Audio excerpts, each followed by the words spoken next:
વલસાડ જિલ્લાના અને ઉપરવાસમાં ભારે વરસાદ થઈ રહ્યો છે। ભારે વરસાદથી મધુબન ડેમમાં પાણીની ધરખમ આવક થઈ છે।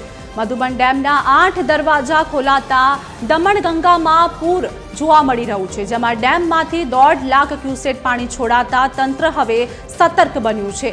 દમણગંગા નદી બે કાંઠે વહેતા અનેક ગામો એલર્ટ મોડ પર જોવા મળ્યા છે।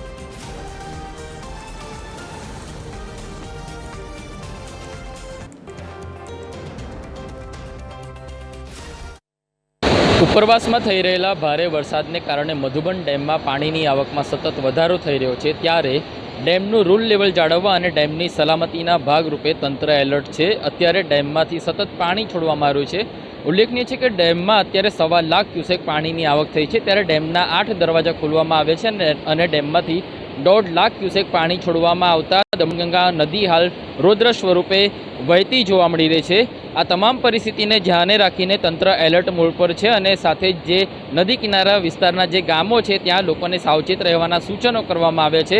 ઉલ્લેખનીય છે કે જે રીતે નવા નીરની આવક થઈ છે ત્યારે ચોક્કસથી પાણીની જે સમસ્યા છે દૂર થશે, પરંતુ હાલની પરિસ્થિતિને ધ્યાને રાખીને તંત્ર એલર્ટ છે અને આગામી દિવસોમાં પણ ભારે વરસાદની આગાહી કરવામાં આવી છે। ત્યારે સમગ્ર પરિસ્થિતિને ધ્યાને રાખીને જિલ્લામાં એક NDRFની ટીમ પણ તૈનાત કરવામાં આવી છે। સાથે સમગ્ર પરિસ્થિતિ પર તંત્ર દ્વારા બાજ નજર રાખવામાં આવી રહી છે। રિતેશ પટેલ, TV13, વાપી।